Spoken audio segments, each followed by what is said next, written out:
You could hear the door slam from the other side of the house. I didn't mean to shout. I just meant it, to finally draw a boundary, to reclaim a truth I'd buried in denial for too long. I'm not covering for you this time, Dad. The silence that descended afterward was worse than any scream. The air snapped like brittle glass. I had just accused him of something he might not even have intended, something I'd spent my whole life excusing, hiding, whispering about in private, his double life. My father froze, phone still in his hand, the call he was trying to take suddenly meaningless.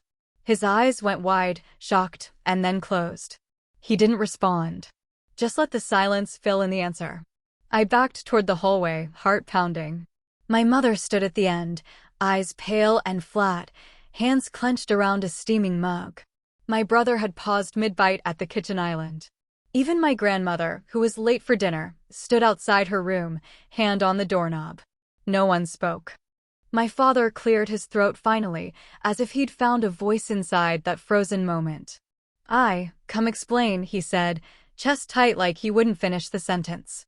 I didn't move. Later, I whispered. Dinner was awkwardly served. Beef stew, shame, and silence. I stared at my empty plate. Eventually, I made an excuse and fled the table before anyone could speak. I retreated to my childhood bedroom, where the wallpaper had faded, but the memories hadn't. I pulled out a photo album one Dad had helped me make in middle school, full of scribbled captions and terrible selfies. I flipped cover open. Every photo of me next to him featured the same pocket watch, his beloved heirloom. Only in one photo, when I was 14, there was something else in his pocket. A compass. I hadn't noticed it before, dismissed it as one of my trinkets. But tonight, I swore I saw its faint glimmer reflecting the flash as he kissed my cheek. I closed the album fast. Maybe he slipped that compass into my jacket weeks before, pretending it was a gift he'd found somewhere. But I remembered how he guarded the watch like a treasure. It didn't make sense. I texted my brother, hoping for solidarity. Did Dad ever mention the compass? No reply. I thought about confronting Dad again tomorrow. But after tonight, I wasn't sure what confronting would even mean. Dad had a secret. One I might already be part of. A division I was never supposed to see. I turned out the light and stared at the ceiling. The house was quiet, but my mind wasn't. And I realized, the moment I slammed that door, it never really closed. I didn't sleep that night. At 2:13 a.m., I heard footsteps outside my room, too soft for my father, too heavy for my mother. I held my breath.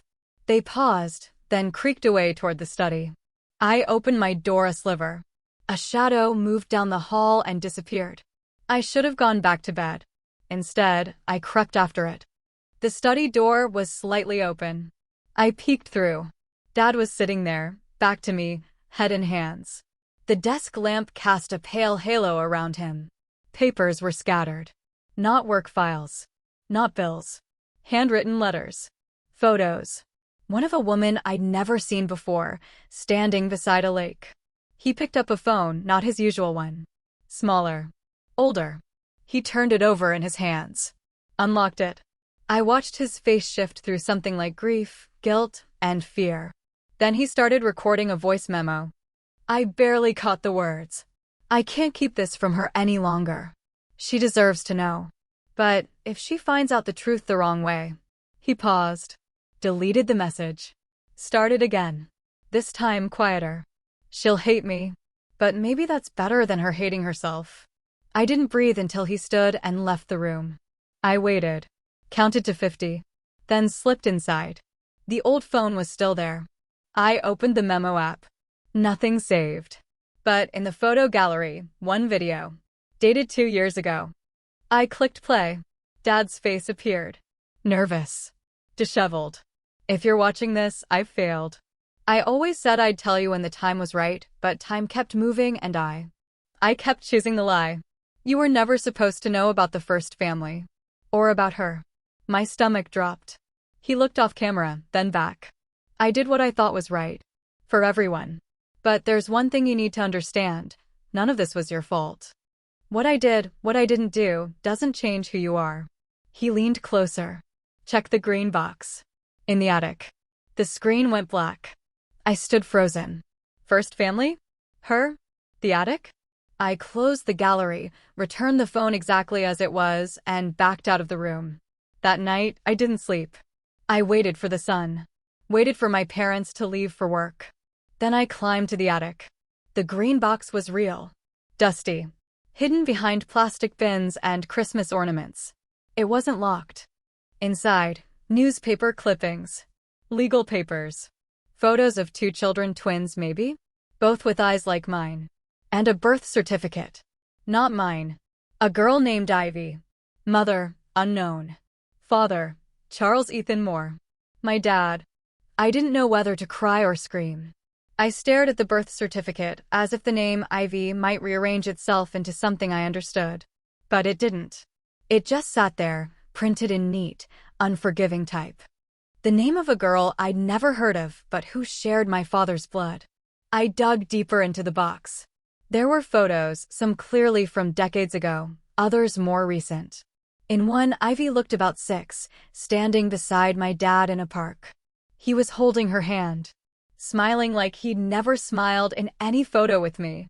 In another, she was older, maybe 10, sitting on what looked like the hood of his car, the blue Buick he swore he'd bought new just after I was born. But the photo was dated 2 years before my birth. I held it tighter. She'd been there before me. And then she vanished. I kept digging, heart racing. At the bottom of the box, I found a folded sheet of notebook paper, tightly creased, torn at the corner. On it, "If anything happens to me, tell her I tried." No name, no signature, just that.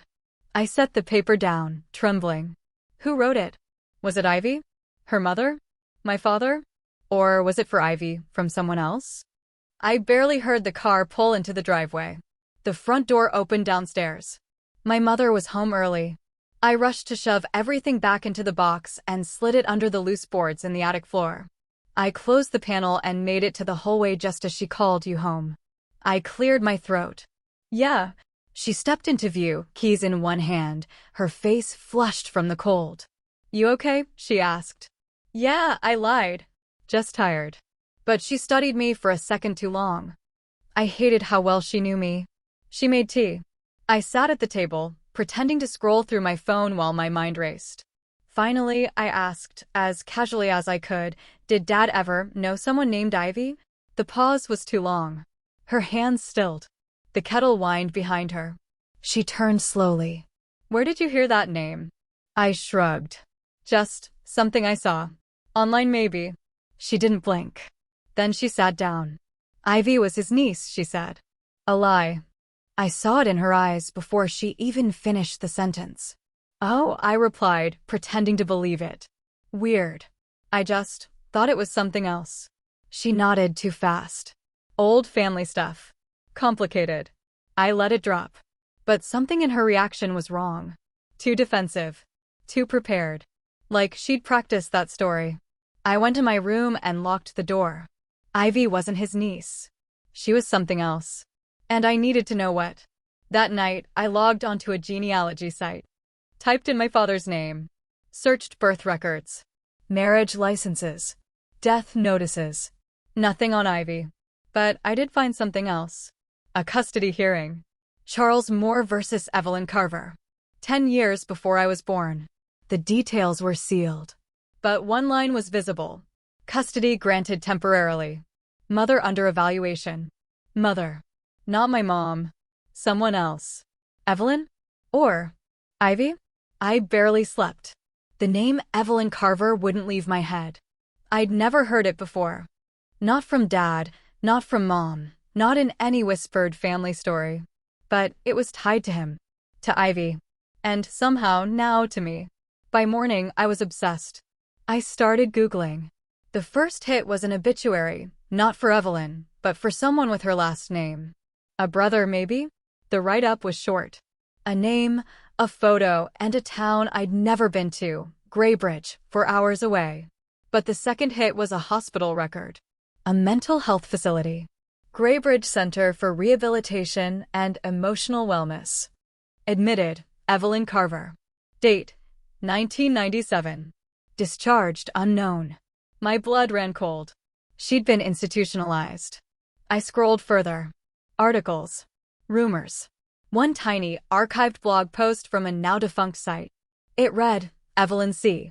disappeared from the Graybridge facility in 2003. Never found. Her daughter went into care. Daughter. Ivy? I jumped up from my bed.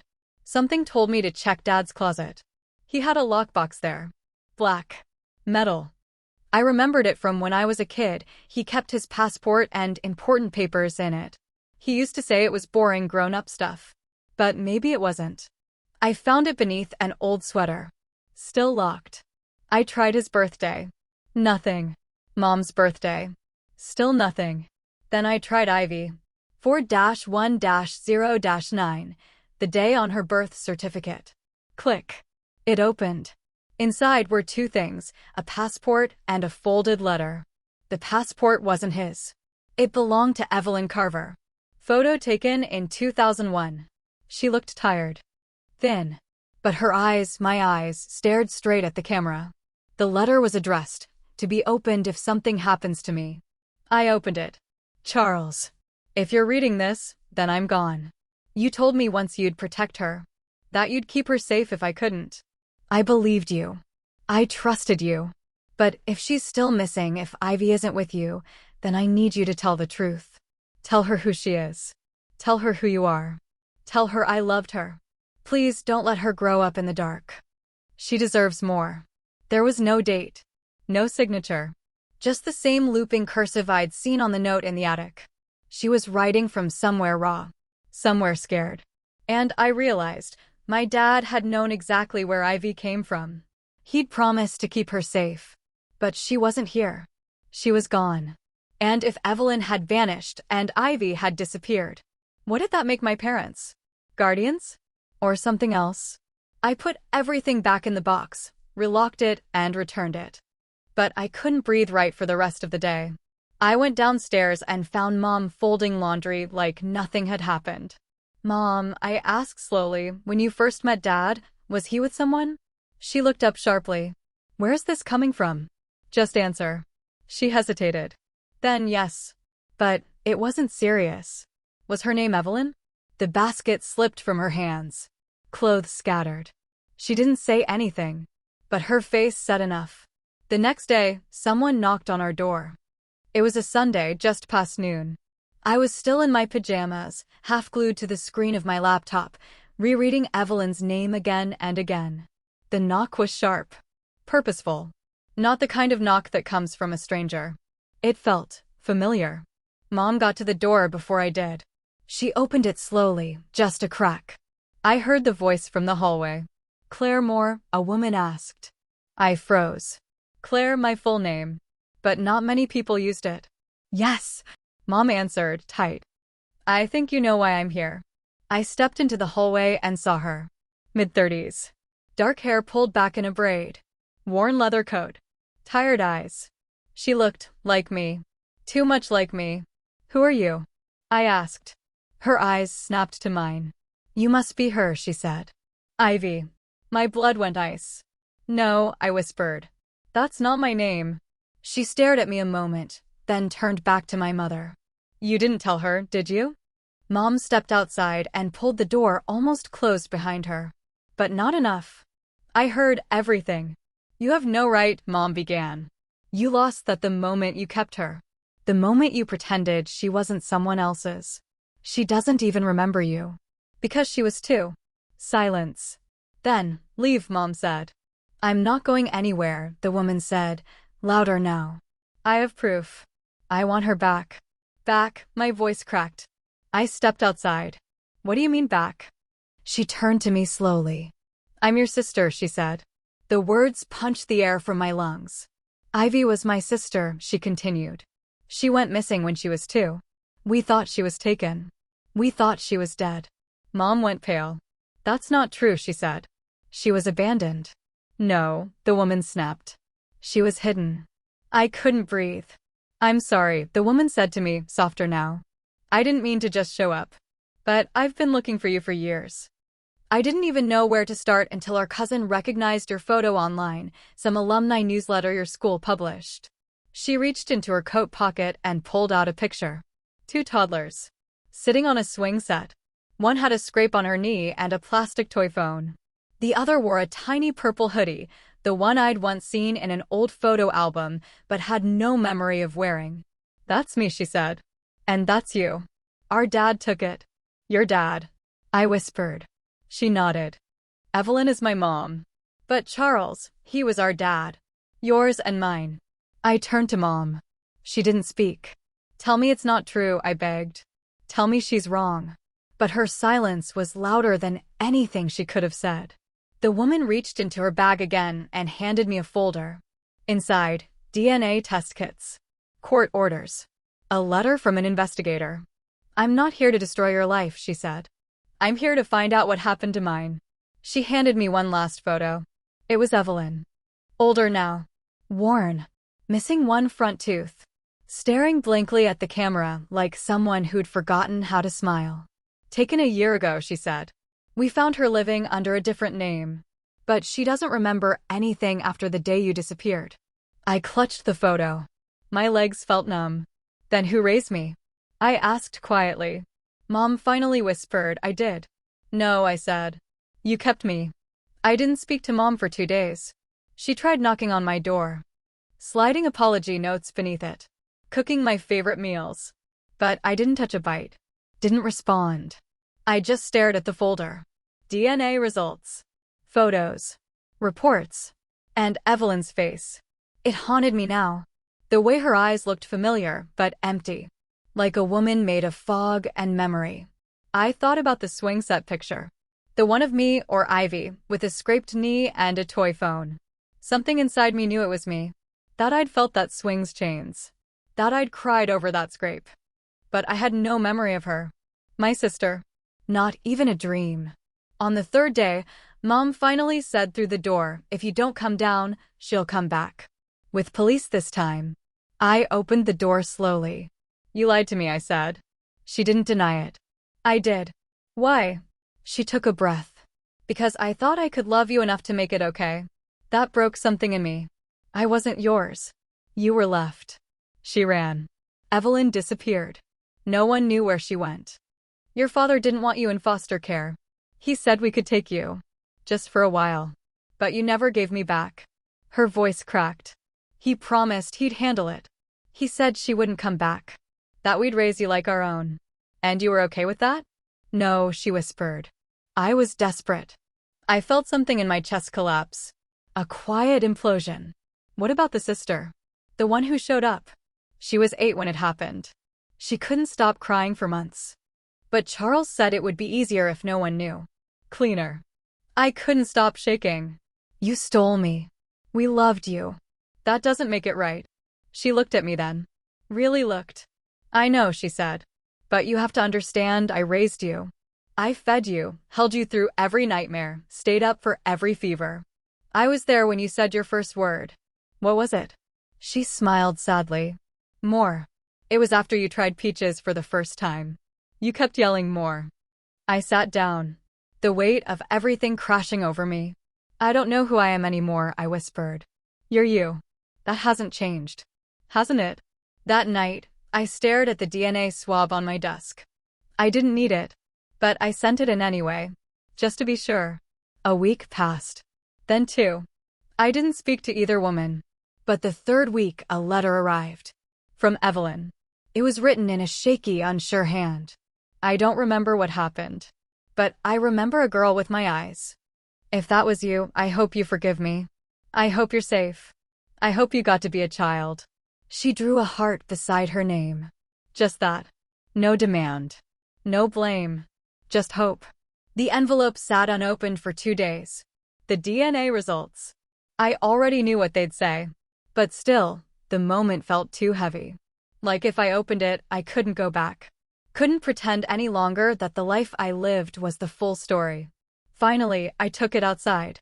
Sat on the porch swing where Dad used to read me stories on warm summer nights. I opened it slowly. 99. 9% matched to Evelyn Carver. And 99. 9% not related to the woman who raised me. I wasn't surprised.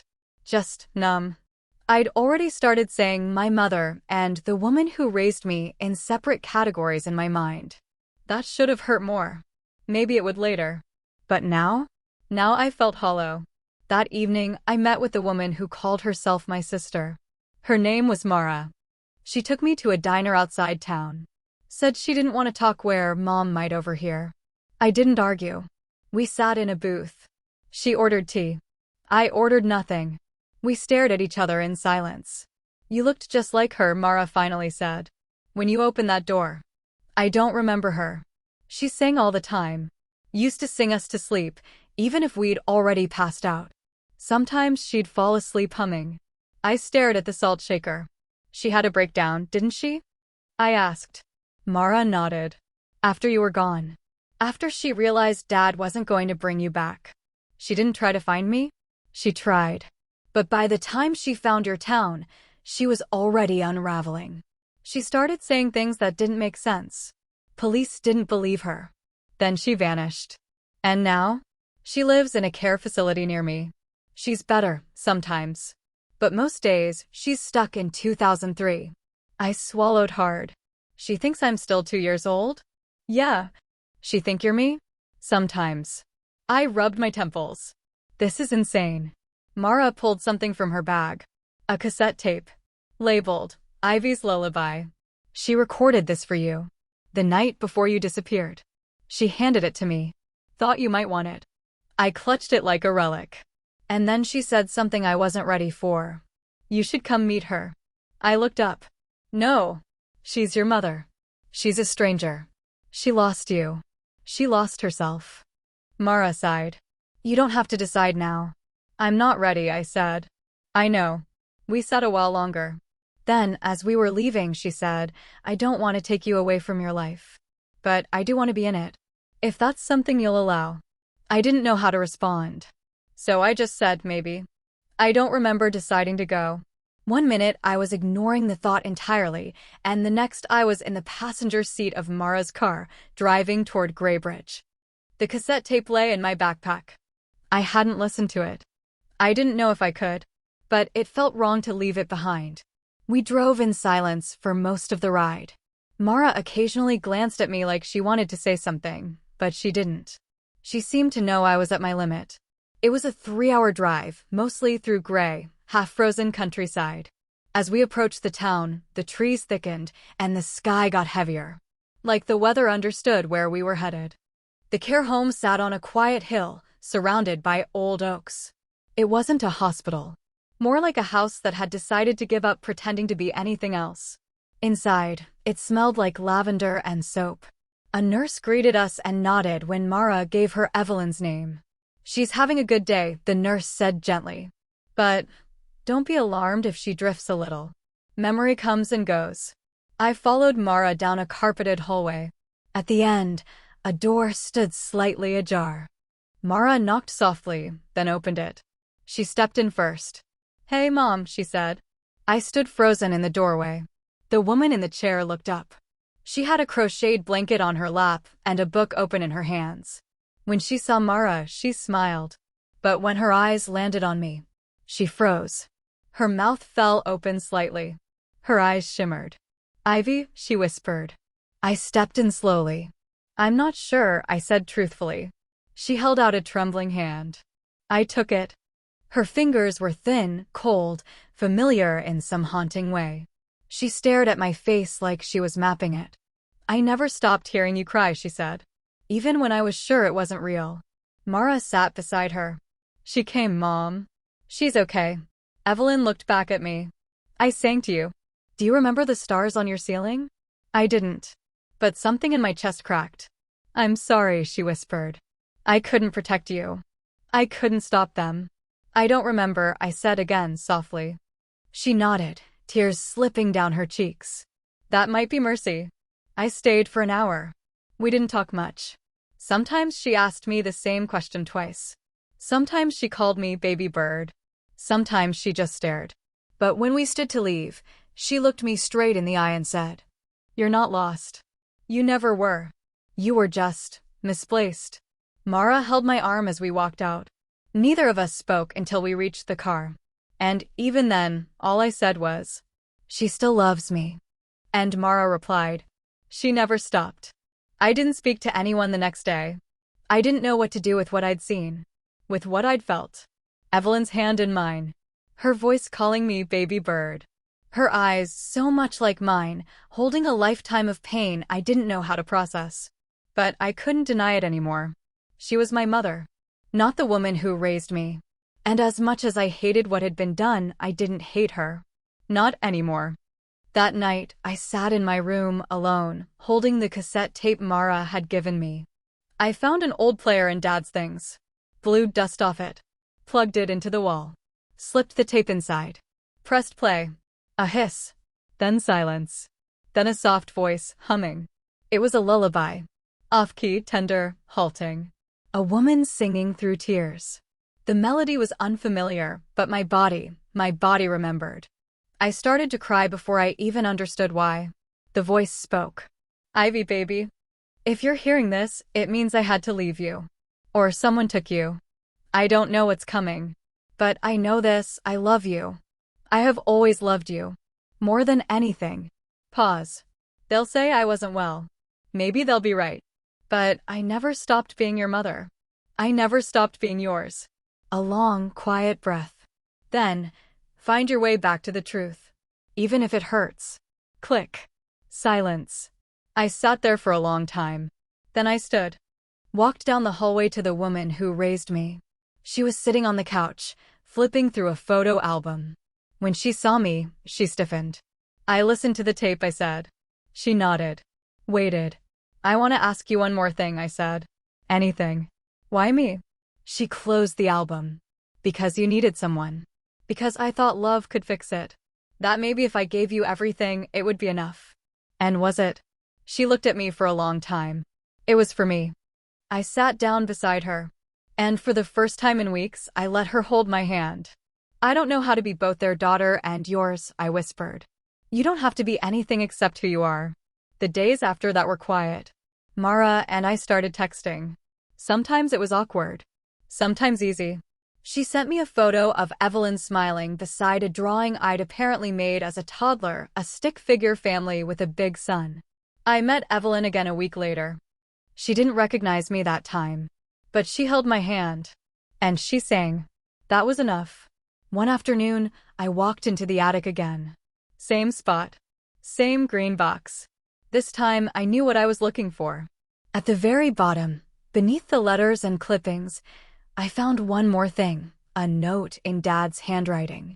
"You were never a secret to me. You were my redemption." I closed the box. For the first time, I wasn't looking for answers. I was looking for peace. And maybe, just maybe, I had found it.